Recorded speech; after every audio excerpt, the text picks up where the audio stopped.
स्वागत है आप सबका एक बार फिर से और न्यूज पर यूज में। आज एक और इंटरेस्टिंग कंपनी हमारे साथ कार्यक्रम में हो रही शामिल और उसका नाम है पीजी इलेक्ट्रोप्लास्ट। कंपनी के तिमाही नतीजों और आउटलुक पर हम करेंगे मुलाकात। हमारे साथ कंपनी के प्रमोटर और एमडी विकास गुप्ता साहब कार्यक्रम में शामिल हो रहे हैं और उनसे मैं मुलाकात करूं उससे पहले जल्दी से आपको कंपनी के नतीजे बता दूं जो कल आए हैं। ओवरऑल परफॉर्मेंस अच्छी दिख रही है क्योंकि आय 66% बढ़कर आई है, आंकड़ा पहुंचा है 328 करोड़ पर। कामकाजी मुनाफा 55% बढ़कर 19 करोड़ पहुंचा है। मुनाफा 4 करोड़ से बढ़कर 7 करोड़ यानी कि 75% की बढ़ोतरी मुनाफे में दिख रही है। दिक्कत छोटी सी है अगर कहीं तो वो है मार्जिन 6.3% से घटकर 5.9% यानी कि 40 बेसिस पॉइंट मार्जिन घटे। बाकी हर एक पैरामीटर पर परफॉर्मेंस रही है कंपनी की दमदार। गुप्ता साहब बहुत बहुत स्वागत है। अच्छी तिमाही दिख रही है आपके लिए। ये थोड़े से मार्जिन कम हुए हैं। मार्जिन कम होने की वजह क्या, कोई रॉ मटेरियल कॉस्ट की वजह से या कोई और वजह? नमस्कार अनिल जी। नमस्कार। अच्छा, जो मार्जिन्स के बारे में आपने बात बोली है, बेसिकली उसके दो मुख्य कारण रहे हैं। एक तो जो फॉरेन एक्सचेंज का वो एक लॉस है हमारे को, हमारी बुक्स में हमने इस बार अकाउंटिंग नॉर्म्स थोड़े से चेंज किए हैं तो इसलिए फॉरेक्स लॉस को हमने ऑपरेशनल लॉस में दिया है। दूसरा, एक हमने अपने एम्प्लॉयज को कुछ स्टॉक ऑप्शंस दिए हैं, तो ईसॉप से रिलेटेड कुछ चार्जेस हैं जो हमने पे किए हैं इस क्वार्टर में, तो उसके कारण वो मार्जिन्स पे हिट आया है थोड़ा सा। फिर इसका मतलब ये कि ऑपरेशनली कोई दिक्कत वाली बात नहीं, राइट? और टॉप लाइन आपकी बड़ी नहीं सर। स्ट्रांग है, बहुत बढ़िया परफॉर्मेंस है 66%। तो सर फिर बताएं ओवरऑल तिमाही कैसी रही है? सर ओवरऑल तिमाही बहुत अच्छी है। जो हमने ओवरऑल एक अपना बिजनेस प्लान बनाया था और जो गाइडेंस हमने दे रखी है, we are moving on same track. हम उसी टारगेट पे चल रहे हैं।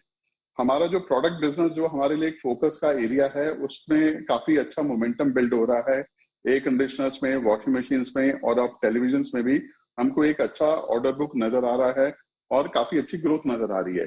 हमने एसीज में ऑलमोस्ट 300 करोड़ की सेल अचीव करी है इस क्वार्टर में, इस साल में अभी तक, जो कि ऑलमोस्ट मैं कि लास्ट ईयर में हमने 300 करोड़ किया था और हमने पहले फर्स्ट हाफ में ही 300 करोड़ का सेल पूरा क्लोज कर दिया है। सिमिलरली वॉशिंग मशीन में भी हमने ऑलमोस्ट मोर देन 100% की ग्रोथ अचीव करी है। और तो वी आर कॉन्फिडेंट कि हम लोग जो प्रोडक्ट बिजनेस का हमने इस साल का जो टारगेट किया है 1000 करोड़ को क्रॉस करने का, वो हम पूरा कर पाएंगे। Okay, perfect. यानी कि 1800 करोड़ 18 मतलब अब आपको करना रहेगा, टोटल 1800 करोड़ करना है साल भर का, राइट सर? सेल्स। हाँ जी सर।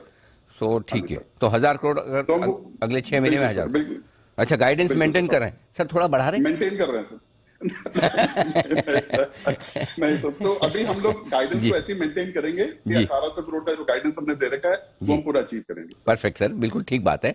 अच्छा, एक और चीज ये बताएं सर, फिलहाल कैपेसिटी यूटिलाइजेशन आपके किन लेवल्स पर चल रहे हैं और डिमांड किस तरह की है, दोनों चीजों के बारे में बताएं। सर कैपेसिटी यूटिलाइजेशन में जैसे हम लोग एसी के सीजन में एंटर कर रहे हैं, तो कैपेसिटी यूटिलाइजेशन जो एसी के लिए है वो काफी इंप्रूव कर रही है, काफी बेटर हो रही है। इनफैक्ट हमने ऑलरेडी कैपेसिटी इनहांस करी है, कैपेसिटी बढ़ाई भी है हमने अपने प्लांट की।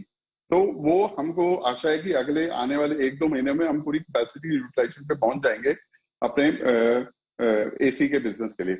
वॉशिंग मशीन में ऑलरेडी हमने एक पीक सीजन जो है अभी जो दिवाली का गया था उसमें हमने पीक यूटिलाइजेशन अचीव करी थी और हम ऑलरेडी एक कैपेसिटी एनहांसमेंट दोबारा वॉशिंग मशीन में भी कर रहे हैं, तो वो अगले साल की तैयारी कर रहे हैं। तो मुझे लगता है कि कैपेसिटी यूटिलाइजेशन वॉशिंग मशीन के लिए भी स्ट्रांग रहने वाली है आने वाले क्वार्टर्स में।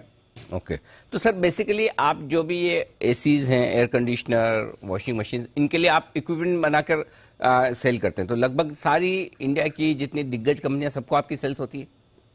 हाँ सर, तो जो भी बड़े नाम हैं, बड़े ब्रांड्स हैं इंडिया के और मल्टीनेशनल ब्रांड्स हैं, उन सबके लिए हम लोग ये प्रोडक्ट्स बनाते हैं, वॉशिंग मशीन और एयर कंडीशनर्स। हमने कुछ नए ब्रांड्स हमने इस क्वार्टर में ऐड किए हैं एयर कंडीशनर्स में और वॉशिंग मशीन में। तो हमको आशा है कि आने वाले दिनों में और नए कस्टमर्स हम ऐड करेंगे इस प्रोडक्ट बिजनेस में अपने जी, लिए।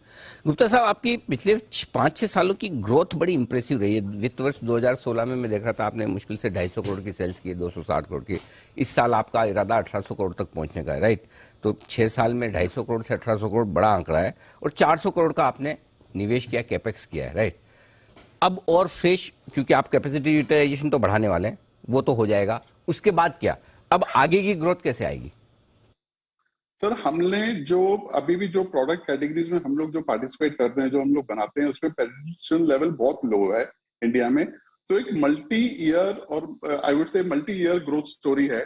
हमने जो, जैसे कि आपको मालूम होगा, हमने ACPLI की स्कीम में पार्टिसिपेट किया है और जो टारगेट्स उसमें हमने अपने कमिट किए हैं उनको अचीव करने के लिए एक बहुत अच्छा ग्रोथ मोमेंटम मेंटेन करना पड़ेगा हमको उन टारगेट्स को अचीव करने के लिए। तो आगे के लिए एसी में, वॉशिंग मशीन में और टेलीविजन में हमको काफी अच्छी ग्रोथ नजर आ रही है सर, आने वाले 3 से 4 सालों में। ओके, तो आगे 3 से 4 साल के लिए भी ग्रोथ आउटलुक मजबूत है। सर एक बार है ना, रिजल्ट सीजन के बाद मैं आपसे फिर से आपको निमंत्रण दूंगा, एक बार आइए, 3 या 5 साल का बढ़िया सा विजन बना के कंपनी का, जब भी आप कंफर्टेबल हो। तो मैं चाहता हूं कि जिस तरह से 5-6 साल की ग्रोथ हुई है, आपके निवेशकों को एक अंदाजा लगे कि 3 से 5 साल में आपका कंपनी को कहाँ पहुंचाने का इरादा है। अगर आप कंफर्टेबल हो तो जरूर बताएं सर, तो एक बार फिर से हम बिल्कुल सर, जाएंगे। बिल्कुल बिल्कुल। बिल्कुल बहुत बहुत बिल्कुल। धन्यवाद गुप्ता साहब, आज नतीजों पर विस्तार से बातचीत करने के लिए और अपनी कंपनी के बारे में जानकारी हमारे दर्शकों को देने के लिए, नतीजों का विश्लेषण देने के लिए। विकास गुप्ता साहब और पीजी इलेक्ट्रोप्लास्ट की बहुत ही बेहतरीन बहुत बहुत परफॉर्मेंस। धन्यवाद सर। Thank you sir.